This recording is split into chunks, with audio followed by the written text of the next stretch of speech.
algumas pessoas serão removidas no negócio. Hã? O que aconteceu? Vocês estão me ouvindo bem, gente? Sim. Ah, beleza. Sim, professor. Beleza, não, que apareceu um aviso maluco aqui no Google Meet, né? Então, deixa eu compartilhar com vocês uma coisinha aqui, que é sobre o, o trabalho sobre fontes de luz, né? Então, o trabalho sobre fontes de luz vocês têm que entregar até semana que vem, dia 18, se eu não me engano, tá aqui. Deixa eu compartilhar com vocês. Né? Como vocês estão vendo aí, tá aparecendo? Beleza. Começou a aparecer, né? Eu peguei um print aqui do trabalho de fontes de luz da maneira que vocês olham lá, né? Então, basicamente, o que vocês vão ter que fazer? Esse é um trabalho em grupo, né? É o mesmo grupo que vocês fizeram o experimento, né? Mas esse não é um experimento, é um trabalhinho que a gente quer que vocês façam sobre fontes de luz, né? Então, o Breno colocou aqui conceito sobre um laser, não, sobre o laser, é o conceito, não é um laser específico, conceito sobre o funcionamento dos lasers em geral e de outra fonte de luz que vai ser sorteada. Tem 6 fontes de luz para serem sorteadas aqui: sol, luz incandescente, LED, diodo emissor de luz, lâmpada de gás, raio-x e luz síncrotron, né? O que é necessário nesse trabalho aqui, né? Nesse trabalho vocês vão fazer uma descrição. Pode ser matemática ou discursiva, né? Do efeito de física moderna, seja mecânica quântica ou seja teoria da relatividade, vinculado àquela geração de luz. Tá? E, além disso, a gente vai querer que vocês coloquem um espectro da luz, né, gerado pela fonte. Né? Isso não é necessário para o laser, mas se você quiser colocar também, né, é interessante. Né? E explicar um uso prático em ciência ou engenharia, que só é possível com um laser específico. Né? Bom, e obviamente colocar a lista de referências. Né? Eu estava atrasado com as correções, eu já finalizei as correções da prova 1, prova 2, experimento 1 e experimento 2. Tá? Então agora falta só a gente corrigir o experimento 3, né, que o Breno estendeu a entrega, se eu não me engano, estendeu a entrega para domingo. Né? Ele mandou um e-mail para vocês hoje. E também corrigir a prova 3. E esse é um trabalhinho que está marcado para o dia 18. Deixa eu ver aqui se é isso mesmo. Está marcado para o dia. O link que eu abri não está mostrando isso, mas se eu não me engano, está para o dia 18. Deixa eu ver. Data limite de entrega dia 15? Eu achei que era dia 18. Espera aí. Só se ele jogou isso aqui para o dia 15. Deixa eu acessar o Moodle de volta aqui, gente, passar para vocês as instruções desse E trabalho. professor, se eu corrigir a prova 2, isso aqui não lançou a nota ainda, né? Não, é que o Breno acho que está faltando corrigir a nota de alguns alunos dele. Então, daí o sistema não libera. Né? Tudo bem. Não. Só para confirmar se não era meu mundo. Tá. Ó, perfeito. Tem lugar que está 18, tem lugar que está dia 15. Né? O que vale é a data mais para frente aqui, né? Para entrega desse trabalho sobre fontes de luz. Bom, então, a minha ideia com essa aula de hoje é a gente conversar um pouquinho sobre essas fontes de luz. Né? O Breno, hoje de manhã, vocês podem olhar, o Vinícius já viu a aula gravada dele, ele entrou em detalhes, né? Em detalhismos dessas fontes de luz, né? Que ajuda bastante vocês a fazer o trabalho. E, de fato, ele colocou aqui, deixa eu compartilhar com vocês, ele colocou aqui no próprio... Vocês estão vendo o Moodle? Sim. Então, tem vários slides aqui sobre fontes de luz. Né? Dois slides sobre fóton 1, fóton 2 e 2 slides sobre laser. Tem muito material aqui. Então, só com esse material do Breno, que ele deu aula de ótica o ano passado, né? E foi no formato, parte foi no formato presencial, né? Deu tempo para falar sobre tudo isso aqui. Né? Se vocês clicarem nessas referências aqui, tem cada arquivo desse é um arquivo de mais ou menos 30 páginas de apresentação. Então, tem muito material legal aí. Então, eu sugiro, quando for sorteado o tema para vocês, vocês deem uma olhada primeiro no material que está aqui no Moodle, né? Para daí isso aí já te dá uma visão geral da área, né? Mas vamos lá. O que eu vou começar falando com vocês aqui é sobre essas fontes de luz aqui, o Sol e a luz incandescente. O que elas têm em comum? Tá? O que o Sol tem a ver com luz incandescente? Tá? O que vocês me dizem? Deixa vocês falarem para não ficar muito monótono. São luzes não polarizadas? Sim. O que mais, Henrique? Aí eu já não sei. Vou ter que pensar um pouco mais. Tá certo, tá certo. Bom, fora serem o Sol e luz incandescente serem fontes não polarizadas, né, elas emitem radiação, né, eletromagnética, e a radiação de corpo negro. Né? Deixa eu apresentar a minha câmera aqui agora. Deixa eu mudar a apresentação. Cadê? Tá aqui. Deixa eu ver se tá bonito aqui. Não, tá feio. Deixa eu compartilhar essa guia aqui. Não mudou o compartilhamento? Eita, vamos lá. Compartilhar esta guia. Agora vai. Vocês estão vendo minha folha de papel, né? Sim. Beleza. Sim. Beleza. Tá? Deixa eu pegar aqui. Agora estou fazendo o inverso. Estou roubando canetinha do meu filho. Peraí. Onde é que ele guarda essa canetinha aqui? Tem um estojo aqui com 4 divisões. Aqui, um negócio fantástico. Tá? Deixa eu ver aqui. Vamos roubar a canetinha dele. Achei a preta. Tá? Então, o Sol e lâmpada incandescente. O que essas duas fontes têm em comum? Pedro, se não me engano, falou que elas são não polarizadas. E o espectro delas bate com o espectro de corpo negro a uma temperatura T. O que vem a ser esse espectro de corpo negro? Vocês já devem ter visto em física quântica ou mecânica quântica, não sei que matérias vocês já fizeram, que você tem o espectro de corpo negro, e esse foi um dos problemas da física do século XIX que não era resolvido. Né? E o que vem a ser um corpo negro? Um corpo negro é um corpo que absorve toda a luz. Né? E os caras no século XIX fizeram um modelo de corpo negro. O que é? O que era esse modelo? Era uma caixa preta.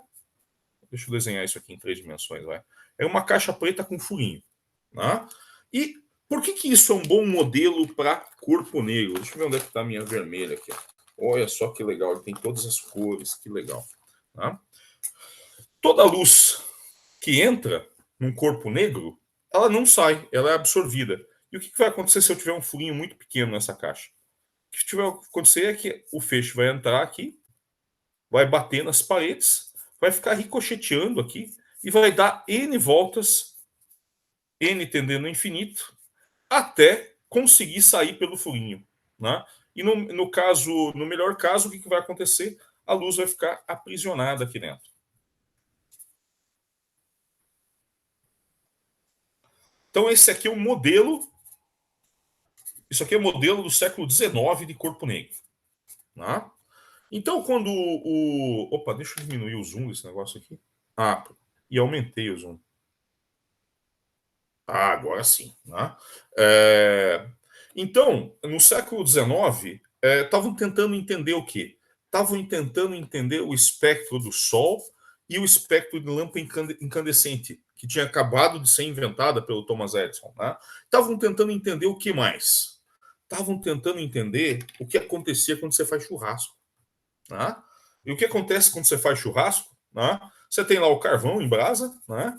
Você tem o carvão em brasa, é um corpo negro, né? Ele é bem escuro, toda a luz que entra nele reflete, é absorvida, perdão, e ele emite luz. Ele emite luz porque ele está quente. Né? A lâmpada incandescente também emite luz porque está quente. Né? Então, qual foi a ideia dos caras? A ideia dos caras foi, bom, Eu vou fazer esse modelo de corpo negro com uma caixa com furinho e paredes a uma temperatura T. Né? Bom, e como é que esse negócio emite radiação? Tudo bem, eu posso jogar a luz ali dentro e a luz fica aprisionada. Ela reflete nas paredes, mas como é que a luz reflete nas paredes? Aliás, o que é reflexão? O que é reflexão nas paredes? Né? O que eu tenho nas paredes de uma caixa, gente? O que eu tenho nas paredes de uma caixa?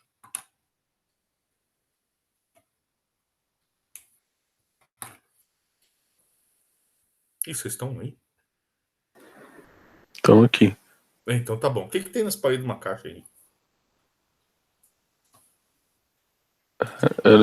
Eu não sei se eu entendi direito a pergunta, em que sentido? Do que as paredes de qualquer caixa são feitas? Ah, depende da caixa, do material. Não, mas no De fundo, átomos. o que eu tenho ali? Eu tenho átomos. Átomos. Eu tenho átomos, né? Então, o que está acontecendo para eu estar reemitindo essa radiação aí? Eu tenho, olha só, vamos agora dar zoom num átomo aqui na parede. Se eu der zoom num átomo, uma molécula, sei lá, o que acontece? Tem elétrons orbitando essa tranqueira. Né?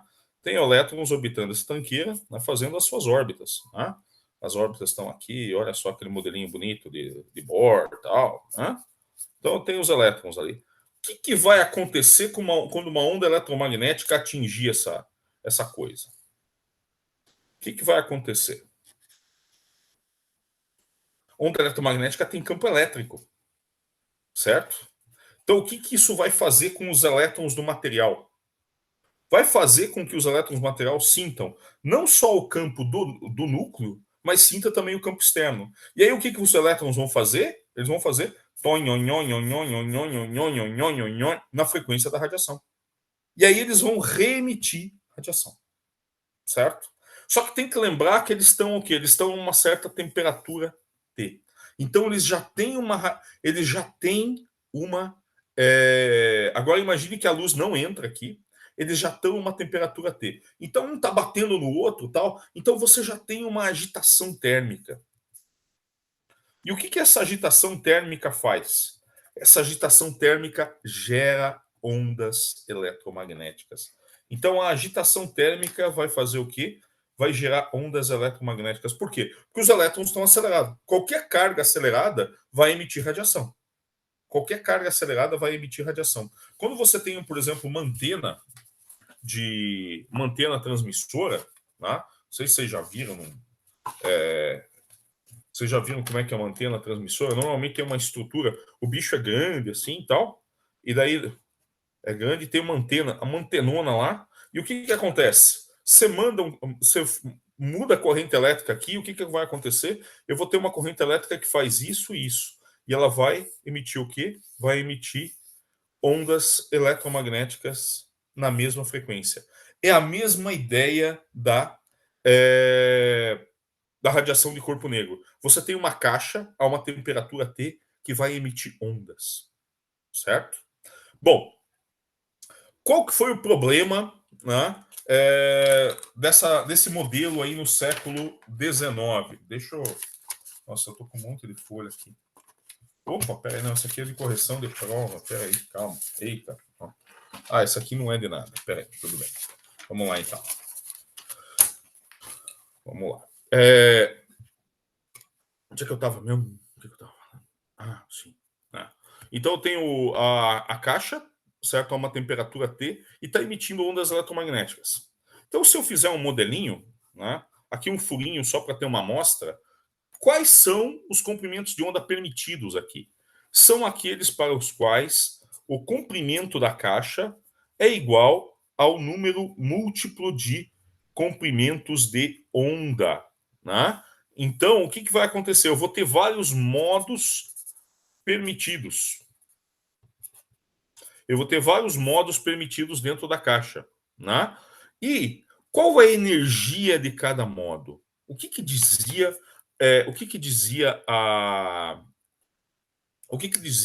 o eletromagnetismo e a mecânica clássica sobre a energia de cada modo? Poderia ter qualquer valor. certo? Você tinha os modos permitidos, mas a energia de cada modo poderia ter qualquer valor. Obviamente, isso ia depender da temperatura da caixa, das paredes, né? Então você tinha uma distribuição de energia que é a distribuição de Maxwell-Boltzmann, né?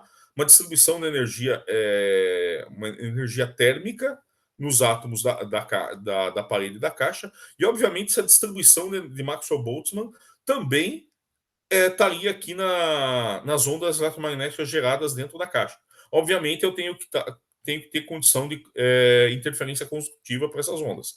E isso não só em uma dimensão, em 2 e 3 dimensões também. Então, esse é um problema de onda em 3 dimensões aqui. Né? E é um problema que foi resolvido no século XIX. Mas o que aconteceu? Né? Você tinha, dependendo a intensidade aqui, a intensidade e aqui a frequência da onda. Né? O que você observava, né? Tanto numa lâmpada incandescente, quanto quanto no sol e quanto numa fornalha ou numa churrasqueira.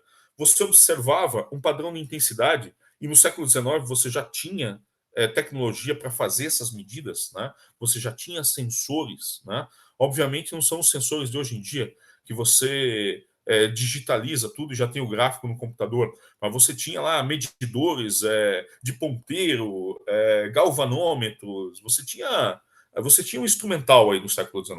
E o que se observava era o seguinte: você tinha uma curva que tinha esse jeitão aqui, mais ou menos essa distribuição aqui, né? Para uma dada temperatura T. Para outra temperatura mais alta, ela tinha outra distribuição. Tá? Essa aqui para uma outra temperatura T2, por exemplo, mais alta. Tá? E se a fonte era mais fria, né, temperatura menor, a distribuição que você tinha de intensidade das ondas eletromagnéticas é isso aqui. Só que isso aqui era o experimental. Isso aqui era o experimental. Tá? Se você pegasse daí a física clássica, a mecânica clássica, a termodinâmica, misturasse com o eletromagnetismo e tentasse calcular qual seria o espectro, né? Qual a surpresa para os caras do século XIX? Né? Essa primeira parte aqui, para frequências baixas, né? a curva teórica baixia. Mas para frequências altas, a previsão teórica era que isso aqui ia crescer indefinidamente para o infinito. Isso aí chamou-se de catástrofe do ultravioleta. Né? Bom, esse aí foi o fim. Foi o fim da física clássica. Né? Com esse experimento aqui, o modelo, né, muito bonitinho, envolvendo a teoria de Maxwell do eletromagnetismo, não conseguindo explicar a radiação de corpo negro, não conseguindo explicar o espectro de carvão na churrasqueira, isso aqui foi a catástrofe. Por que isso foi chamado de ultravioleta? O modelo explicava bem até o ultravioleta aqui. Passava do ultravioleta, furava. Né? Ela não dava. A mecânica clássica, junto com o eletromagnetismo, não dava conta do formato das curvas para cá. Né? Para baixas frequências, ela batia muito bem. Né? Esse início da curva aqui, para várias temperaturas diferentes, batia muito bem. Mas daqui para frente, furava. Né? Quem resolveu essa coisa? Quem resolveu essa coisa foi Max Planck. Né? Não sei se tem um C aí. Acho que tem um C aqui, sei lá. Né?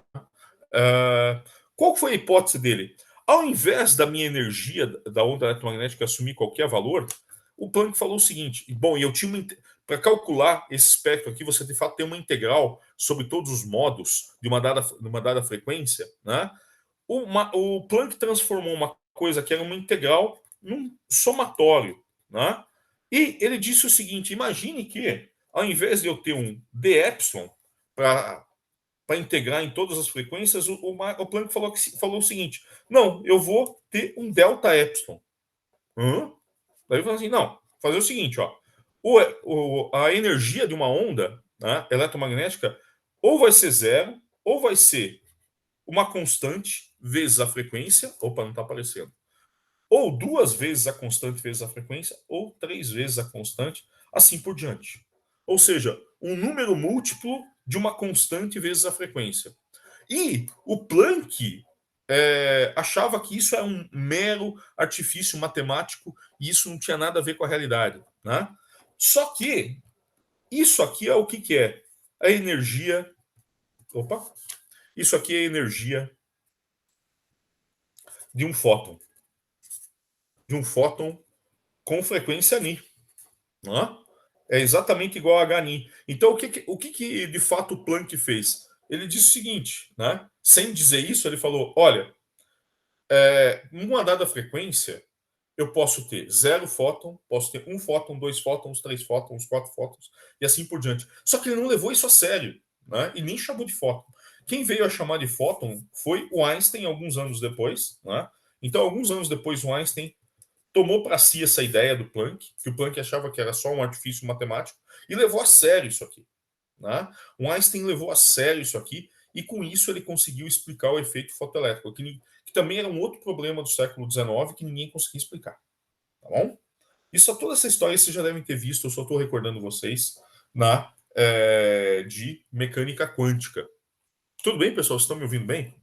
Sim. Beleza. Então tá bom. Bom, se você levar em conta tudo isso que eu falei aqui, da integral se transformar em somatório e a energia de uma onda eletromagnética assumir apenas valores discretos, você consegue descrever precisamente as observações experimentais. Ou seja, o pico aqui, o formato, não só o formato, mas também o comportamento. Aumentando a temperatura, você tem esse deslocamento. Quanto mais alta a temperatura, mais deslocado o pico está primeiro vai do infravermelho para o vermelho, depois para o azul e violeta do espectro. Né? Eu tenho um carinho especial por radiação de corpo negro, que foi a aula que eu tive que dar quando eu passei no concurso da UFABC. Obviamente não foi essa aula compacta aqui, foi uma coisa bem maior. Mas aí eu levei para a banca, eu não podia usar slide, tinha que ser no quadro negro, né? Mas eu levei para a banca uma agulha, né? Eu peguei uma agulha, chamusquei a agulha, falei para a banca: olha, isso aqui é um corpo negro, né? Agora nós vamos ver radiação de corpo negro. Aí eu peguei um isqueiro, segurei a agulha com alicate e deixei a agulha incandescente. Deixei ela vermelhinha. Depois eu peguei o isqueiro e deixei ela mais quente ainda e a gente viu um deslocamento para o amarelo.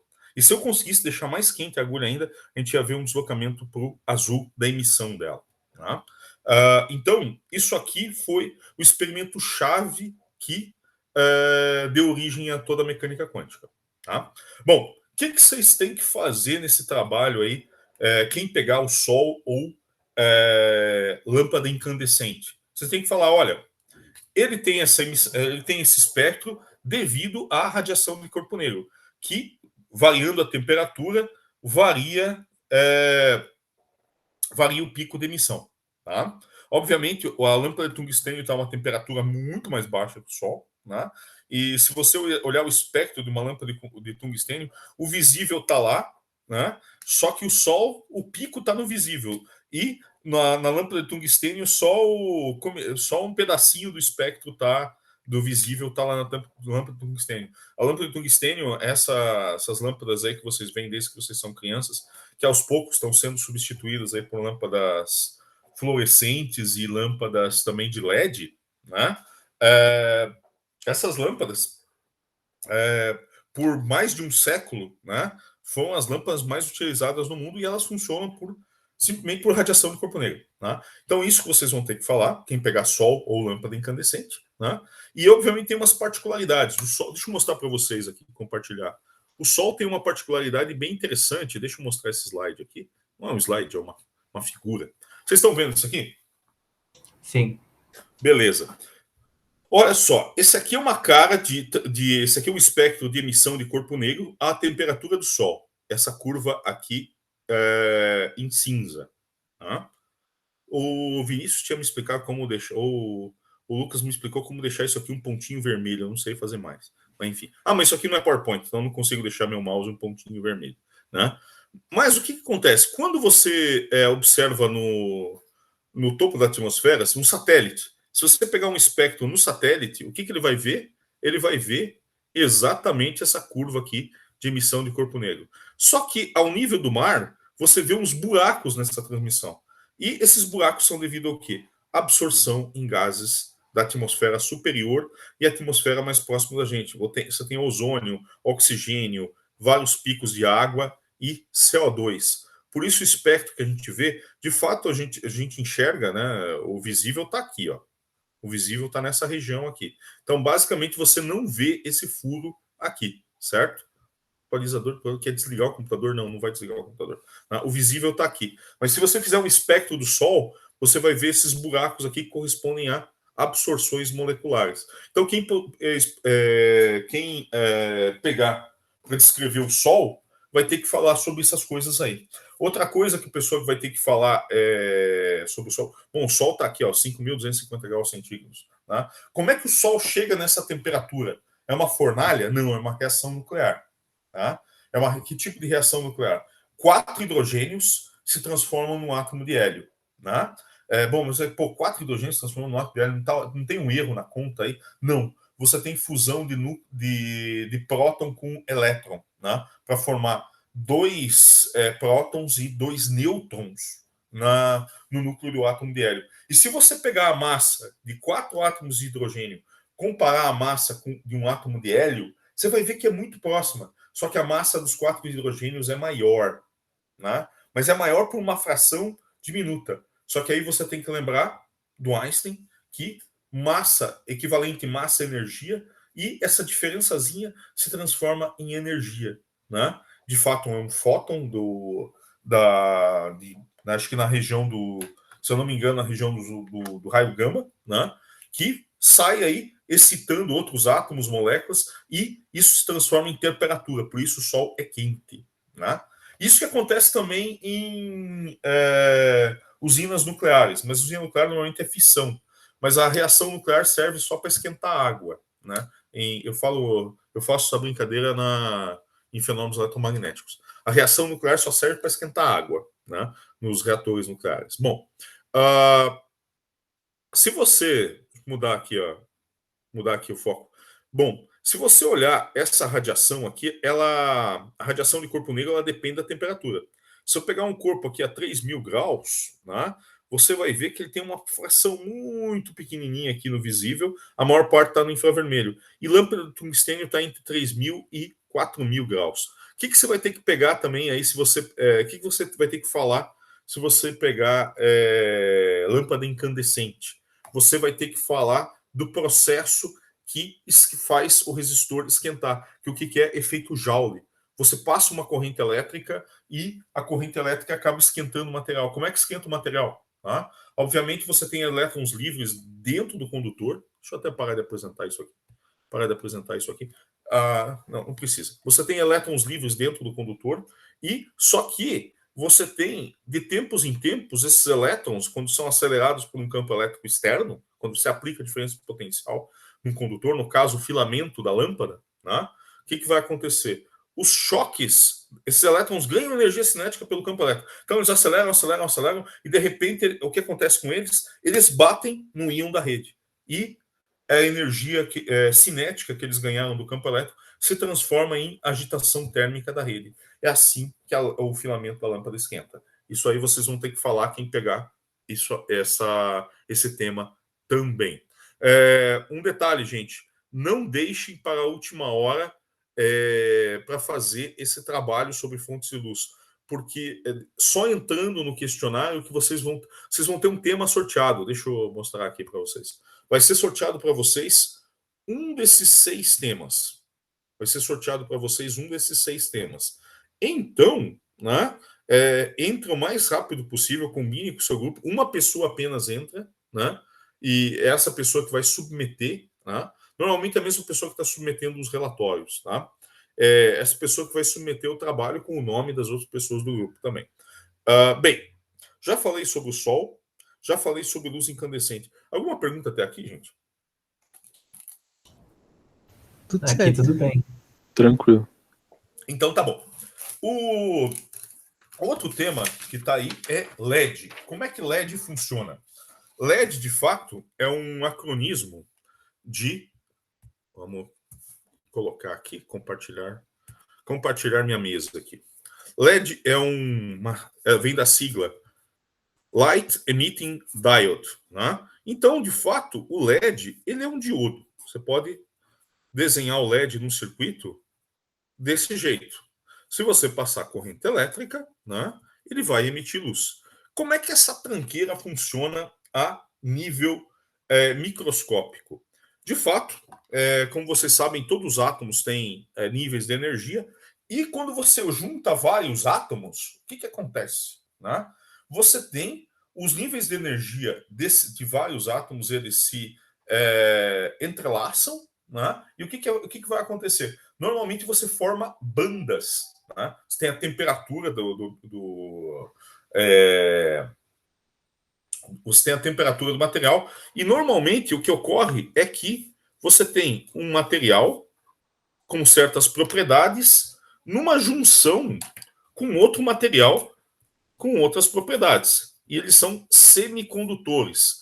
O que significa ser semicondutor? Significa que você está, e normalmente que você tem uma junção que se chama PN. Né? E, e esses materiais semicondutores, eles estão num caminho intermediário entre isolantes e condutores. Se você o que significa isso num caminho intermediário entre isolante e condutor? Significa se você der um peteleco, né? Ou seja, se você der energia suficiente para os elétrons ou para os buracos, que são ausências de elétrons, nesses materiais, você vai ter produção de corrente elétrica. Mas você tem uma energia inicial que você precisa dar. Né? Por exemplo, os diodos que você tem por aí, normalmente você tem que aplicar diferença potencial superior a 1,5 volt para ele conduzir corrente. Abaixo disso, você não consegue. Bom, e como é que isso funciona a nível microscópico? Se eu olhar os níveis de energia desses dois materiais, eu vou ter uma coisa mais ou menos assim. Ó. Né? Então, aqui eu estou aplicando o campo elétrico e aqui é a junção PN. Então, o que vai acontecer aqui? Como eu posso fazer aqui? Normalmente, aqui, esse aqui é o nível fundamental, esse aqui é o nível excitado. Então, eu tenho aqui elétrons, e aqui do outro lado eu tenho ausência de elétrons. Quando eu passo corrente elétrica, né, quando eu passo corrente elétrica, aqui deixa eu passar a corrente elétrica em azul claro. Se eu passar corrente elétrica, de fato, corrente elétrica indo para cá, vamos colocar aqui a velocidade dos elétrons, tá? A corrente elétrica, de fato, quando os elétrons estão vindo para cá, a corrente elétrica está indo para lá. Ou seja, os buracos estão vindo. Nessa região aqui, ocorre o quê? Ocorre, e aqui são níveis de energia diferentes. Aqui ocorre a recombinação elétron-buraco. Um elétron que estava no lado do material cai para o outro lado do material, preenchendo um buraco. E vejam que eu tenho uma diferença de energia aqui. Quando ocorre essa recombinação elétron-buraco, o que vai acontecer com essa diferença de energia? Essa diferença de energia vai virar HNI. Né? E como isso aqui tem uma certa largura, né, você não tem um HNI bem definido, você tem uma banda. Né? Então, é assim que funciona, grosso modo, o diodo emissor de luz. Tudo bem, pessoal? Tranquilo? Tudo bem. Beleza. Quem for pegar a LED vai ter que descrever esse processo e descrever esse processo de uma forma um pouco mais detalhada do que eu falei, tá bom? Então isso aqui é a maneira que funciona a LED. E como você tem vários materiais diferentes, né? Os primeiros diodos emissores de luz eram no vermelho, né? Hoje em dia você tem no infravermelho, no vermelho, no amarelo, no verde, no azul. E se você combinar vários materiais, você consegue ter um LED que emite no branco. De fato, é a combinação microscópica de vários LEDzinhos diferentes. Né? Então, com isso, você consegue artificialmente uma emissão de luz branca. Tá? Deixa eu ver o que mais eu ia mostrar para vocês aqui. Sim, vamos voltar aqui para o... Vamos voltar aqui para o trabalho, né? Então, sol e luz incandescente, qual que é o processo quântico aqui? É emissão de corpo negro. Você só consegue explicar levando em conta o conceito de fóton. Né? LED, como é que você consegue explicar isso aqui? Bandas de energia e recombinação elétron-buraco. Lâmpadas de gás. Como é que funciona uma lâmpada de gás? Deixa eu compartilhar agora meu... Cadê? Compartilhar essa guia. Como é que funciona uma lâmpada de gás, pessoal? O próprio nome já diz, você tem uma lâmpada de gás. Então você tem o quê? Uma lâmpada de gás. Você normalmente tem um eletrodo aqui, tá? Você tem um eletrodo, você tem o gás dentro de um vidro e você tem aqui um outro eletrodo, né? E aqui você tem as molequinhas de gás, né? Tem vários tipos de molécula aí e tal. Então aqui tem o seu gás. Olha só, eu gosto de desenhar esses átomos assim, olha que bonito, né? Mas o que vai acontecer? O que vai acontecer se eu aplicar uma diferença de potencial aqui? Quando você quer dizer que a diferença de potencial é grande, você faz assim, ó. Tá? O que vai acontecer quando eu aplicar uma diferença de potencial aqui, um ΔV gigante aqui? Tá? Eu vou ter o que aqui dentro? Eu vou ter um campo elétrico. Tá? Eu vou ter um campo elétrico. Aí tem duas situações que podem ocorrer aqui. Se esse campo elétrico for tal que eu consigo ionizar algumas moléculas dessa, o que vai acontecer? Os íons vão acelerar. E o que vai acontecer com o íon acelerado aqui? Ó? Você vai ter elétrons gerados. Ó, vamos supor que esse aqui, ó, daí eu vou ter esse cara, o elétron vai ser acelerado para cá e o íon vai ser, olha só, desenhei esse aqui apropriadamente, já está faltando um pedaço da órbita, quer dizer que é um íon. Ele vai ser acelerado para cá. Né? O que vai acontecer quando ele se chocar com um átomo aqui, por exemplo, um átomo que está neutro? Ele pode transferir a energia cinética que ele ganhou, né, e fazer com que essa energia cinética gere excitação, né, nos elétrons dessa outra molécula. Então, o que vai acontecer? Se eu olhar os níveis de energia, né, se eu olhar os níveis de energia de uma molécula, o que vai acontecer? Eu posso, por esse processo, ou o elétron pode se chocar aqui, eu posso transferir elétron. Imagina que isso aqui eu tenho N átomos aqui, que estão no estado fundamental, né? Átomos ou moléculas. Né? Esses choques aqui podem transferir elétrons para os níveis superiores. E o que vai acontecer quando eles vão ficar aqui um tempo? São níveis, não são níveis estáveis, são níveis meta-estáveis, não vai ficar aqui para sempre. Então, quando decai por emissão espontânea, e aí eu vou ter o quê? Eu vou ter emissão de luz. Certo? É assim que funciona uma lâmpada de gás.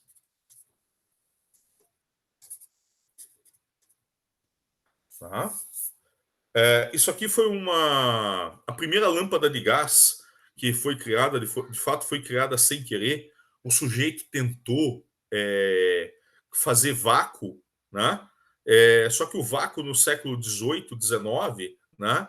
O melhor vácuo que conseguia se fazer no melhor laboratório do mundo é igual ao vácuo de um aspirador de pó que você tem na sua casa. Né? Os caras no século XIX, no início do século XIX, né? No final não, no final já tinha tecnologia mais avançada, conseguiam vácuos incríveis de 10 na menos 3 milibar. Né?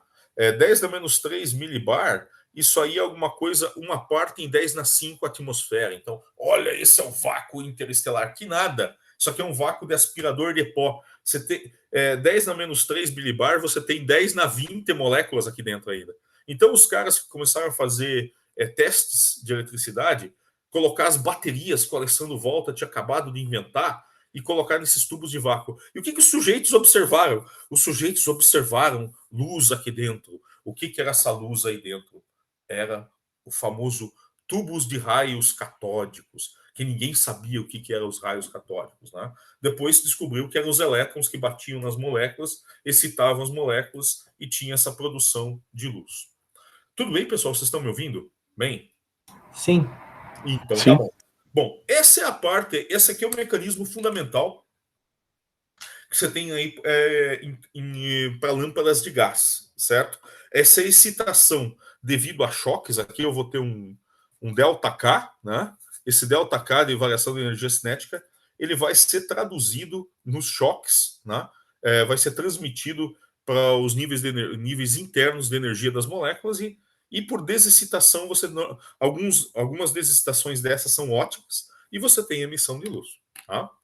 Bom, voltando aqui, então, a gente já explicou aqui como é que funciona o Sol, grosso modo, luz incandescente, LED, e eu falei para vocês agora de lâmpada de gás. Né? E raio-x? Como é que funciona os misteriosos no século XIX, né? Os misteriosos raios-x? Né? Raio-x funciona do seguinte jeitão. Deixa eu... Opa, não, é essa aqui. É a minha câmera, tá aqui. Né? Raio-x é muito parecido com lâmpada de gás, mas imagine que você tenha conseguido fazer um vácuo melhorzinho. Né? Se você fez um vácuo melhorzinho, né? Se você fez um vácuo melhorzinho e aplicou aqui o negativo, potencial negativo desse lado, e aqui você colocou um alvo metálico.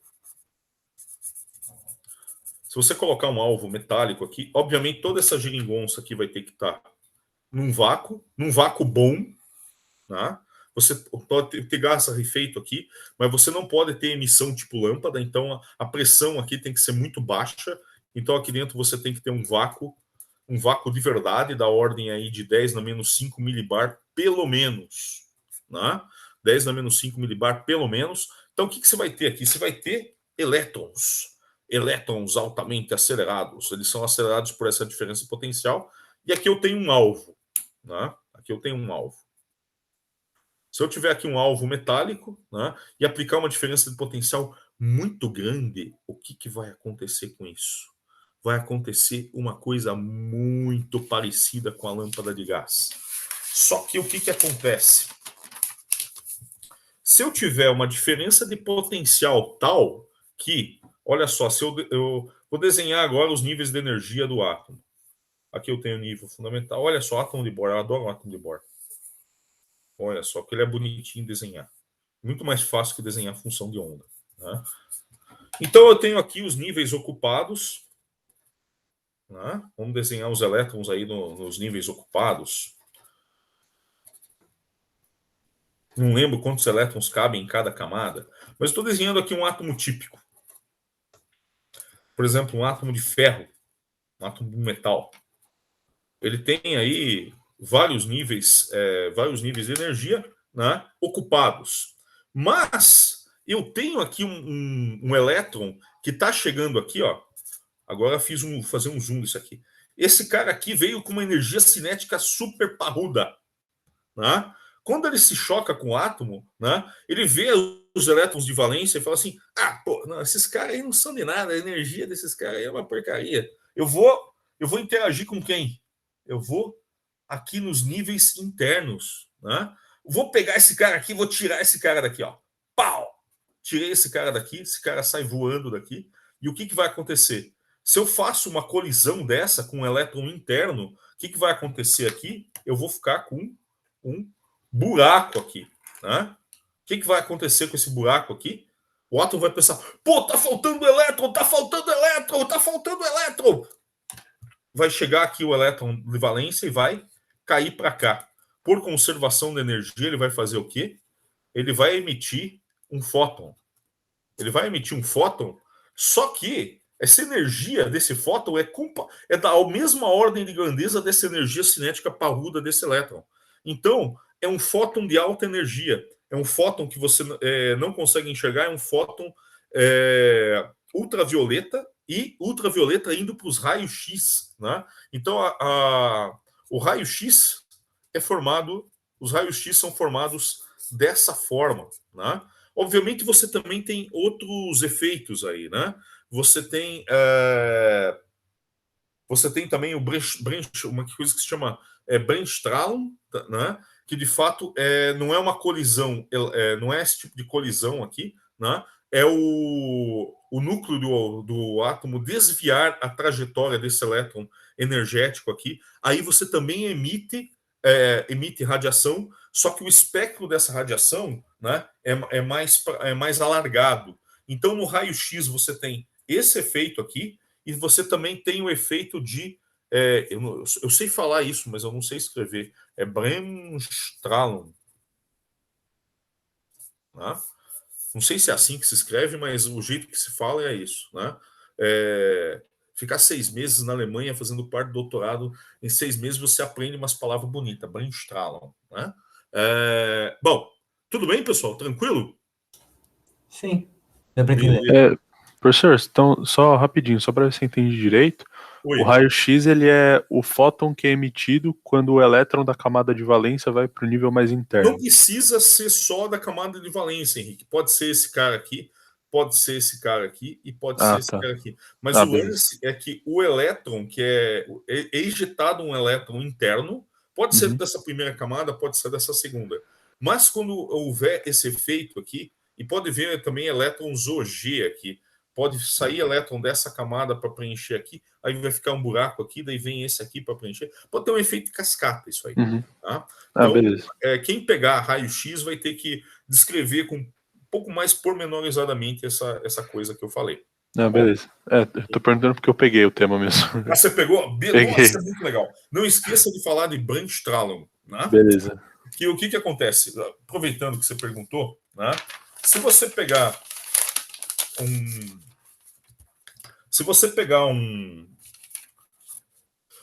uma fonte de raio-x, o que você vai ver? Você vai ver lá umas linhas bem definidas, só que por baixo dessas linhas você tem o quê? Você tem um espectro assim, ó. Então o espectro geral tem um jeitão disso aqui. Então isso aqui o que é? Isso aqui são níveis atômicos, diferença de níveis atômicos. O que é isso aqui? Isso aqui é o tal efeito do Bremsstrahlung, tá? Então isso aí você tem que descrever daí no trabalho, tá bom? E daí aproveita e fala de várias fontes de raio-x com elementos diferentes, tal. Obviamente vai usar transições diferentes, tá? Aí você pode desenvolver um pouquinho esse tema aí, tá bom? Bom. Beleza. Obrigado, professor. Voltando aqui, um dos temas, né? Um dos temas que a gente colocou aqui é a radiação síncrotron, né? Mesmo porque a gente tem o primeiro laboratório síncrotron do hemisfério sul, ele é brasileiro, né? E eu trabalhei lá já, né? E agora a gente está indo para a segunda fonte de luz síncrotron do Brasil, que agora é o laboratório Sirius, que está sendo criado no mesmo campus onde foi montado o LNLS, que é o primeiro acelerador síncrotron do hemisfério sul, né? Depois, e a gente saiu na frente da Austrália, né? A gente conseguiu montar um síncrotron no hemisfério sul antes da Austrália, né? E antes eu não sei o nome do síncrotron da Austrália, mas a África do Sul montou um síncrotron também, mas depois que a gente montou aqui. Bom, o síncrotron aqui em Campinas, onde eu moro, né? O síncrotron brasileiro. Né? E a África do Sul também montou depois da gente, né? E eles deram um nome engraçado, né? Porque a África do Sul eles deram o nome Black Ring, né? Então, anel negro, né? Eles que fizeram isso. Se a gente desse esse nome, ia pegar mal. Né? Enfim. Como é que funciona a radiação síncrotron? Então, como é que funciona a radiação síncrotron? Bem, quando você tem uma antena, né? Vamos lembrar aqui da antena. Imagine que eu tenho uma antena. Né? O que é uma antena? Uma antena pode ser um negócio assim. Né? E o que eu faço com os elétrons na antena? Eu aplico um potencial para ele fazer movimento para cima e para baixo. Então, o que é isso aqui? Isso aqui é uma aceleração. É uma aceleração que eu promovo no elétron. Então, quando eu posso colocar aqui, posso manipular isso aqui com uma fonte que eu controlo a frequência, né? E aqui eu controlo a frequência, consigo controlar a frequência até alguns gigahertz no máximo. Kilohertz, megahertz, mais gigahertz no máximo. Então, o que acontece nesses emissores tipo antena? Eu gero uma radiação com essa mesma frequência Isso aqui é radiação de RF, onda eletromagnética, né? Gerada pelo quê? Gerada pela aceleração de um elétron dentro de uma antena. O que acontece num acelerador de partícula, um acelerador de elétrons? O que acontece num acelerador de elétrons? O que provoca essa onda eletromagnética? A aceleração. O que vai acontecer num acelerador de elétrons? Obviamente o elétron vai ser acelerado, certo? Só que ele vai ser acelerado numa taxa muito mais absurda do que você consegue fazer num gerador de radiofrequência, né? Você consegue acelerar ele de uma forma muito forte. Você consegue energias de feixe, né? Você consegue que a energia cinética do seu elétron chegue a algo da ordem de dezenas de GeV, giga elétron volt. É como se eu tivesse gigavolt aqui, 10 elevado a 9 volts. É uma porrada isso aqui, certo? Então essa energia da ordem de giga elétron volt faz com que o quê? Faz com que a velocidade do elétron chegue a 0,9999999 C. Você chega muito próximo da velocidade da luz no acelerador de elétrons, né? O acelerador antigo que a gente tinha em Campinas chegava a 500 MeV apenas. Esse novo aí agora vai chegar a 5 GeV. E o que acontece com esses elétrons muito acelerados? Vai acontecer muito rápidos. Vai acontecer uma coisa muito parecida com isso aqui, né? Quando eu tenho um elétron a uma velocidade muito alta, praticamente C. Opa, peraí, não está mostrando aqui, né? O que vai acontecer? Ó, esse cara está viajando. Eu acelerei ele de várias, usando campos elétricos e campos magnéticos. Agora imagina que eu coloco aqui uma região, eu faço esse cara passar, tudo isso no vácuo, tá? Eu faço esse cara passar por uma região onde eu tenho V, peraí, o V está para cá, VBF. VB, o B está para cá, tá aqui, exatamente. Uma região com campo magnético entrando aqui. Aqui eu não tenho campo magnético nenhum, só campo residual. E aqui eu tenho um puta campo magnético. Eu tenho que fazer eu tenho um anel de armazenamento de elétrons. Então tem lugares que eu tenho que fazer o quê? Eu tenho que forçar o elétron a fazer uma curva, né? Tem lugares que eu vou ter que forçar o elétron a seguir uma trajetória curva. Para isso a gente usa campos magnéticos, né? Daí eu falo assim, mas professor, cadê a aceleração aí? A aceleração está aqui, certo? Eu tenho que, para fazer esse cara fazer uma curva, eu tenho que, através de campo magnético, gerar uma aceleração centrípeta nele. Então eu tenho uma puta aceleração aqui, certo? Para fazer esse cara próximo à velocidade da luz fazer uma curva, e é assim, vai acontecer um efeito parecido com o da antena. Só que agora eu vou dar um zoom aqui nessa coisa, né? Que acabou minha folha aqui. Deixa eu dar um zoom aqui nessa outra folha aqui, vai. Putz, o cara me pichou a folha aqui. Ah, meu Deus. Mas tudo bem, eu roubei as canetinhas dele hoje para me vingar. Deixa eu pegar aqui uma outra folha. Que é isso? Ah, tá. O que vai acontecer com esse cara aqui que tá fazendo a curva? Quando ele tá vindo aqui em linha reta e ele faz uma curvinha e aí continua aqui em linha reta, tá? Por mais um trecho. Então, os síncrotrons têm trechos retos e trechos curvos. O que acontece no trecho curvo? Ao invés de eu ter uma emissão, a aceleração está ocorrendo aqui, mas ao invés de eu ter uma emissão tipo antena, eu vou ter uma emissão, aqui está a velocidade aqui próxima a C, ele vai emitir luz muito direcionada,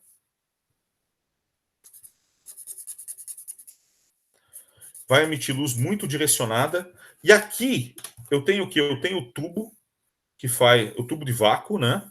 E aqui eu ponho uma janelinha, aliás, uma abertura, e eu vou usar essa radiação aqui emitida. É uma coisa tipo antena, mas é uma antena deformada. Ele é altamente direcionado aqui, né? E quanto maior for a energia do feixe, do feixe de elétrons, mais afunilado, né, vai ser essa emissão dessa radiação. E em qual frequência? Isso aqui é um bending magnet.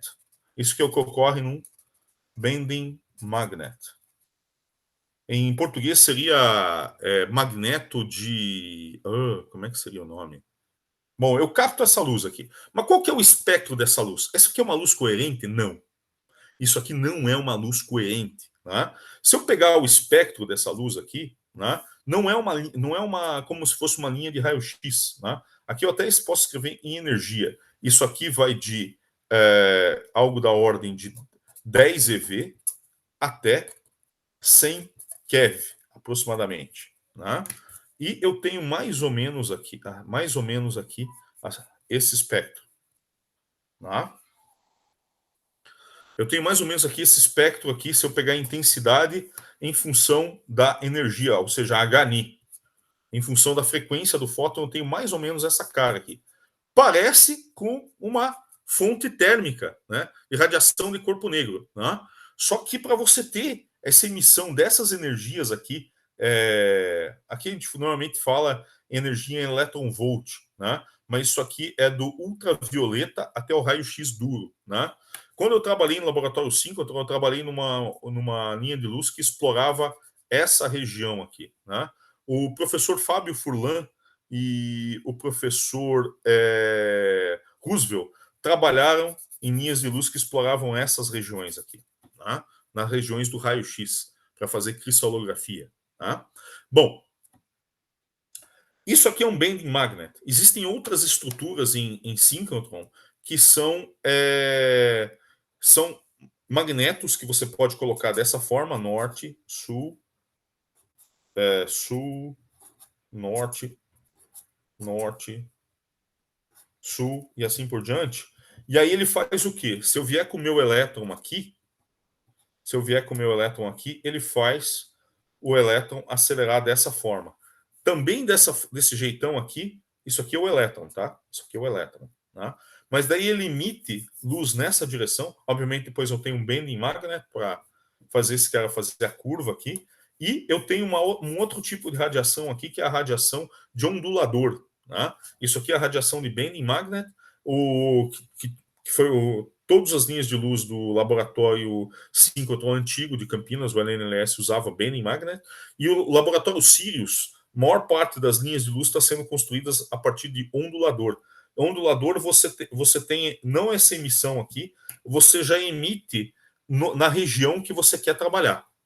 Bom, e como é que você fazia para selecionar isso aqui? A gente usava grades de difração, né?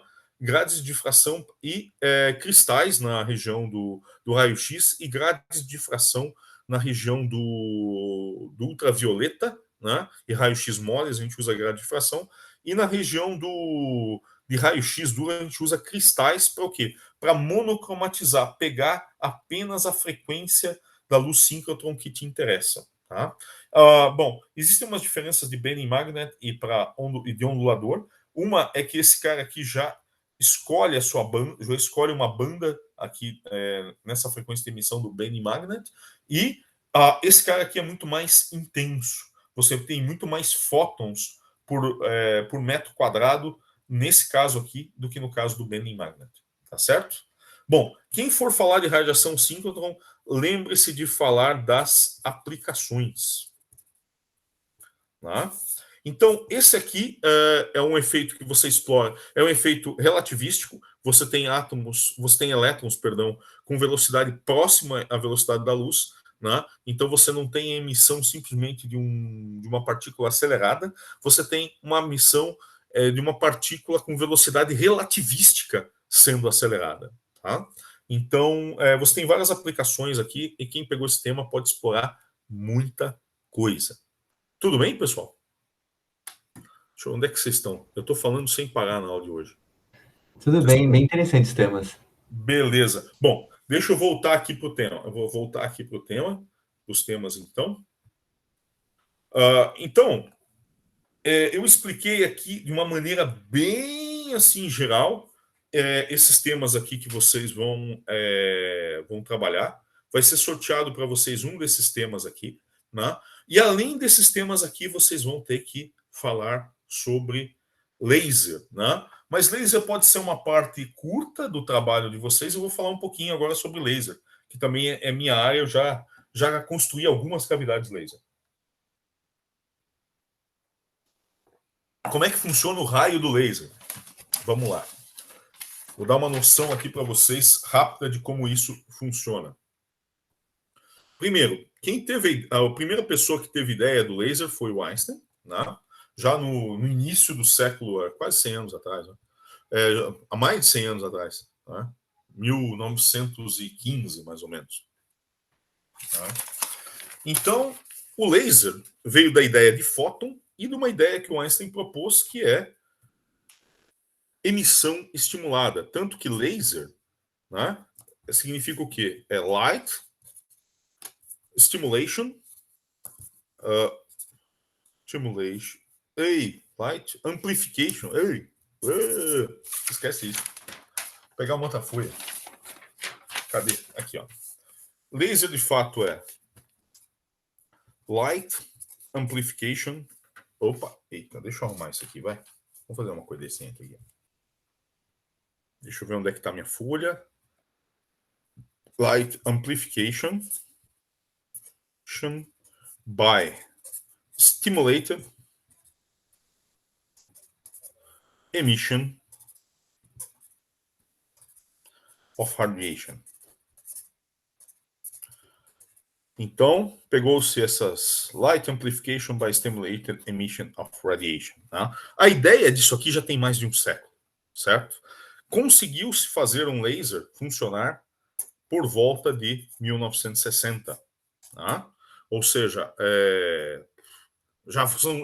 já aí se vão 60 anos. Né?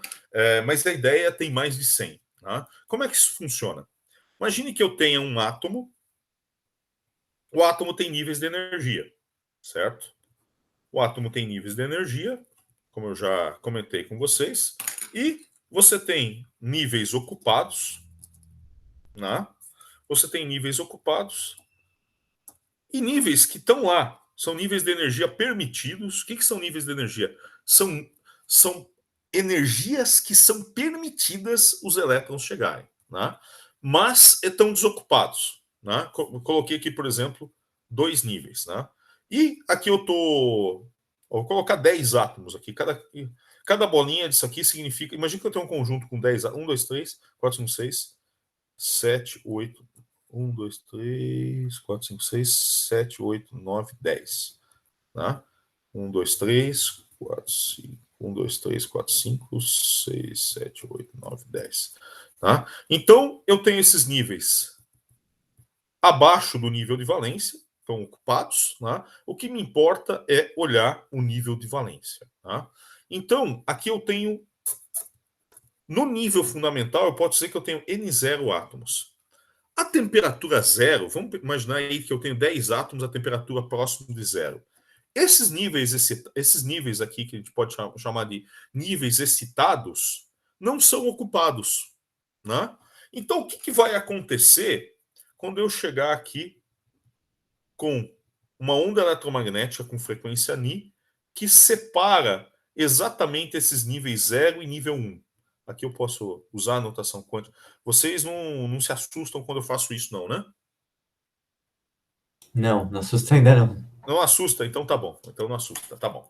Então, o que eu posso fazer? Quando eu chego com HNI, eu posso pegar, passa um fóton aqui, esse fóton pode transferir elétron daqui para cá. Certo? Qual que é o nome desse processo? Absorção. Certo? Absorção é sempre estimulada. O que significa estimulada? Eu tenho radiação aqui que estimula a absorção. A absorção só pode ser estimulada. Se esse fóton passar, esse fóton vai ser absorvido. Pum, foi absorvido. O elétron vai ficar nesse nível excitado aqui um tempo. Depois ele vai acontecer o que com ele? O que vai acontecer com esse elétron depois de um tempo? Esqueçam esses níveis mais para baixo, tá? Eu não devia ter desenhado eles. Então vamos fazer assim, ó. O que vai acontecer? O que vai acontecer com esse elétron depois de um tempo? Ele vai ficar lá, vai ficar um tempinho, tal.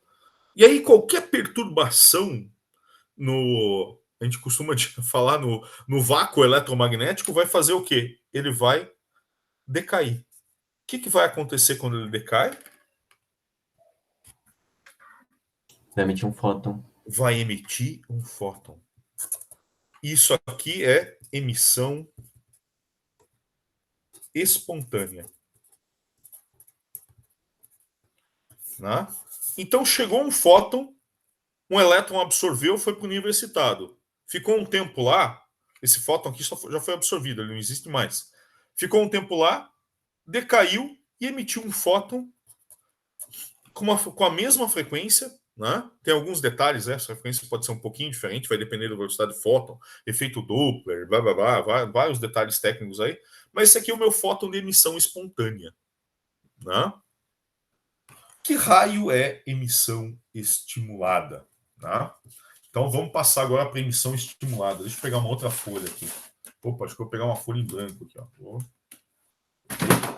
Ai, nossa, caiu lá para cá. Peraí. Eita, peraí, gente. Uta. Agora vocês veem que eu uso a minha impressora. A impressora não está funcionando direito, mas ela funciona como suporte para celular, para filmar a página. Tá?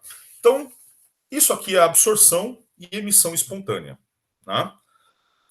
Vamos olhar de novo para esses níveis aqui. Vou fazer aqui o nível fundamental, o nível. Esse aqui é nível 1. Opa, vocês não estão vendo.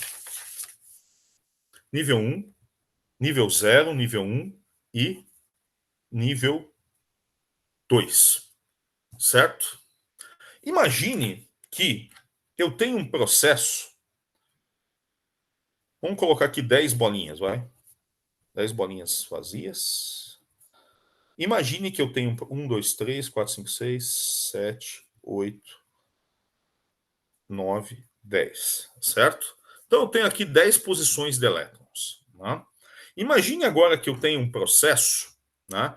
Pode ser por luz, pode ser com campo elétrico, pode ser com corrente elétrica. Imagine que eu tenho um processo que eu consigo transferir elétron daqui para cá, daqui para cá, daqui para cá. Certo? Pode ser um processo luminoso. O primeiro laser gerava excitação luminosa. Então eu jogo para esse segundo nível aqui. Só que esse segundo nível aqui, os elétrons não gostam de ficar aqui. Os elétrons decaem rapidamente para cá. Então aqui eu tenho um nível com tempo de vida curto. Tempo de vida curto. Né? E aí os elétrons vão me decair para cá. E de uma forma tal que eu consiga, por exemplo, colocar, se eu tiver um universo de 10 átomos, vamos supor que eu consiga colocar mais átomos no nível excitado do que no nível fundamental. Certo?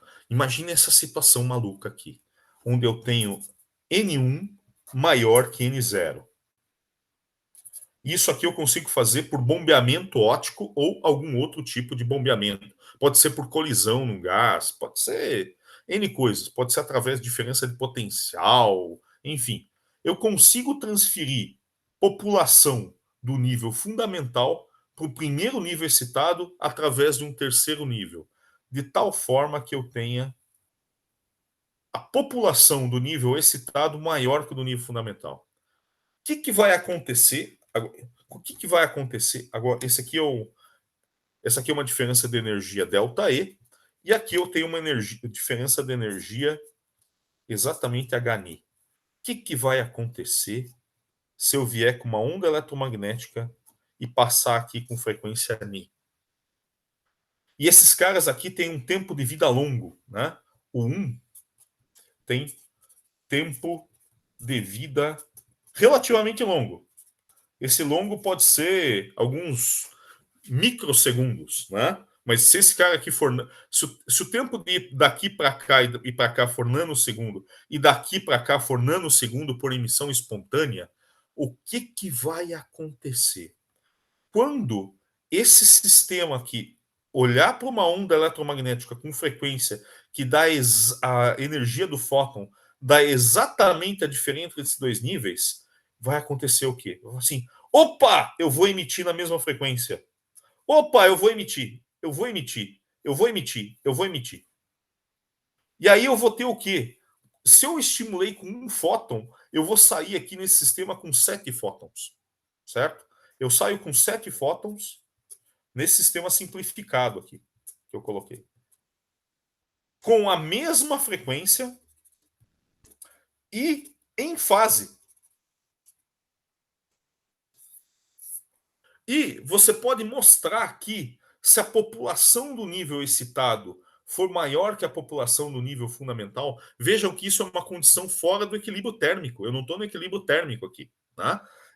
O equilíbrio térmico seria a maior parte dos átomos no estado fundamental. Se eu tiver a população nível excitado maior que o nível fundamental, eu tenho emissão estimulada.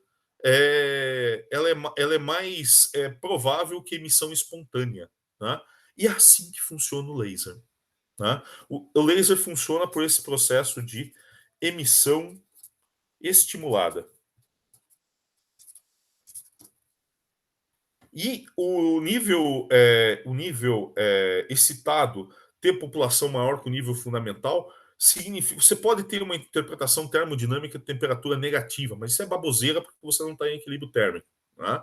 Então, quem faz esse tipo de interpretação é viagem de físico teórico. Né? O que funciona na prática é, quando eu tenho inversão de população, eu tenho emissão estimulada. Emissão estimulada é laser? Não. Emissão estimulada não é laser. Como raios funciona um laser? Tudo bem até aí, pessoal? Sim. Como raios funciona o laser? Ou como funciona o raio do laser, né? Bom, isso aqui é só emissão estimulada.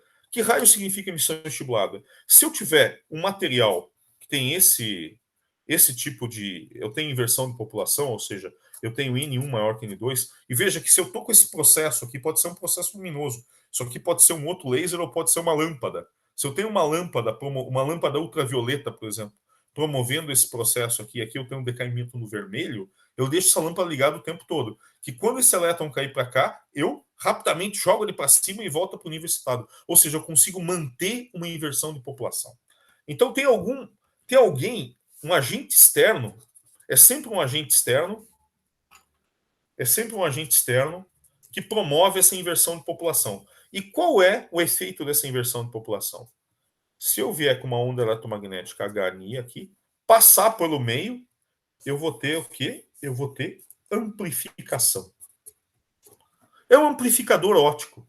Eu venho com uma ondinha aqui de um lado e saio com uma ondona do outro.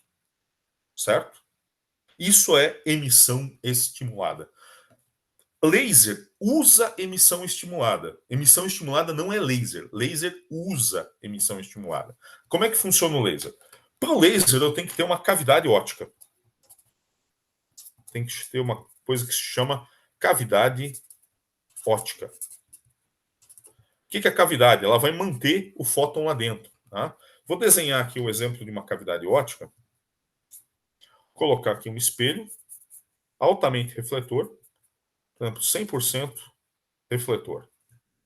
E aqui eu posso colocar um outro espelho. Posso colocar um espelho curvo, que pode ser 99% refletor e ter uma transmissão de 1%. Então, o que vai acontecer? Se eu colocar esse meio aqui dentro, eu tenho um meio com inversão de população N1 maior que N0. Não N1 maior que N2, bobo. N1 maior que N0. Se eu tivesse meio aqui com inversão de população, o que vai acontecer? Suspense. Você vai inverter a população. Você não vai ter emissão espontânea? Só um minutinho. Oi, Cris, chamou? Não, achei que tinha me chamado. Você não vai ter emissão espontânea? Você vai ter emissão espontânea. Eu não tenho nenhuma outra fonte de luz aqui. Mas o que vai acontecer? Olhem só o que vai acontecer no laser. Ora, a emissão espontânea vai vir para cá. Ora, a emissão espontânea vai vir para cá. E olha, esse processo dura nanosegundo, hein? Vai vir para cá. Eventualmente, eu vou ter um fóton que vai ser direcionado para o espelho. O que vai acontecer com o fóton que vai ser direcionado para o espelho? ele vai refletir. O que vai acontecer quando ele refletir? Ele vai crescer aqui dentro. Vai sair daqui, parte vai sair, vai voltar, vai crescer novamente quando passar de novo, vai refletir nesse outro espelho aqui e ele vai aumentando a amplitude. Ele vai aumentando a amplitude e no estado estacionário eu vou ter emissão aqui. Isso aqui é emissão laser. Certo? É o fóton de emissão espontânea que dá origem à emissão laser. E por que eu preciso ter uma cavidade? Eu preciso ter uma cavidade por causa desse processo. Um fóton de emissão espontânea bateu no espelho, e aí o que vai ser amplificado? A luz que é emitida no modo da cavidade. A luz emitida no modo da cavidade vai ser amplificada e você vai ter emissão laser. Certo? Para que mais serve uma cavidade laser? Né? Se você pegar o ganho em função da frequência, um laser típico tem uma curva de ganho em função da frequência. Né? Obviamente, esse desenho que a gente faz do átomo é muito simplista. Quando você tem gás, ou sólido, ou líquido, você sempre tem alargamento desses níveis. Então você tem... Bom, e quando o ganho é maior que as perdas na cavidade, o que é as perdas na cavidade? É transmissão, é perda por espalhamento. Né? Quando os ganhos são superiores às perdas, você consegue uma região aqui onde você pode emitir. Só que para que serve também a cavidade? A cavidade só vai oscilar na cavidade, se eu tiver uma cavidade de comprimento L, né, só vão oscilar na cavidade os modos tais que são ressonantes com a cavidade. Né? Ou seja, o tamanho da cavidade tem que ser igual a um número múltiplo de meios comprimentos de onda. Se não for igual ao número múltiplo de comprimento de onda, não oscila. Certo? Então você tem que estar em ressonância com a cavidade. Isso faz com que apenas certas frequências sejam emitidas pela tua cavidade laser. Os lasers que a gente usa em espectroscopia, por exemplo, os lasers que a gente usa para manipular átomos com pressão de radiação, fazer aprisionamento de átomos, no meu caso, aprisionamento de átomos, no caso do Breno, aprisionamento de íons com radiação, né? Resfriamento, né? A gente consegue fazer resfriamento de átomos usando frequência bem específica. A gente consegue colocar outras coisas aqui dentro da cavidade, né? Para selecionar a frequência, para eu selecionar um único modo, né? Um único modo da cavidade que oscila. E mudando os parâmetros da cavidade, eu consigo explorar toda a curva de ganho. Né? Então é assim que funciona laser monomodo sintonizável. O laser que vocês usam o laser pointer, de fato ele tem esses picos aqui e ele emite em todos os picos, né? Então é uma bagunça. Mas você consegue fazer muito experimento com isso. Mas quando você quer fazer experimentos de física atômica, você tem que selecionar apenas um modo da cavidade. Né? Quem viu a aula do Breno, o Breno falou sobre laser de titânio-safira. O laser de titânio-safira, você tem os espelhos, você tem o cristal de titânio-safira, você tem o bombeamento de titânio-safira, e você tem vários elementos dentro da cavidade para selecionar apenas um modo. Esses elementos funcionam basicamente como prismas ali, que vai selecionar um único modo da cavidade. Já no caso do laser de diodo que vocês usaram para fazer os experimentos de interferência e difração, de fato o laser opera em vários modos. Né? Mas para todos os fins práticos, né, aquilo, para os experimentos que vocês fizeram, aquilo pode ser considerado como uma frequência única. Tá? Porque é muito estreita comparado aos outros parâmetros que vocês estão trabalhando. Bom, gente, basicamente essa é a nossa última aula aí, isso que eu tinha para passar para vocês, né? O Vinícius, que viu a aula do Breno, o Breno ele deu um outro enfoque, eu quis dar um enfoque mais dos princípios de funcionamento. O Breno, quem tiver interesse, o Breno falou mais de aplicações, né?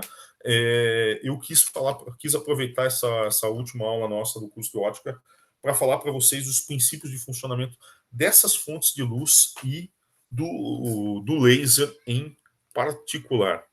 Alguma dúvida, pessoal? Aqui tudo bem. Então, tá bom. Bom, pessoal, basicamente era isso que eu tinha para passar para vocês, né? Eu espero que vocês tenham aprendido bastante aí no curso de ótica, né? As notas ainda estão por vir aí da prova 3 e do experimento 3, né? E também desse trabalho aí que vocês vão entregar aí dia 18, tá? Mas foi um prazer ter aí vocês como alunos e espero que tenha conseguido passar alguma coisa para vocês, né? Tá bom?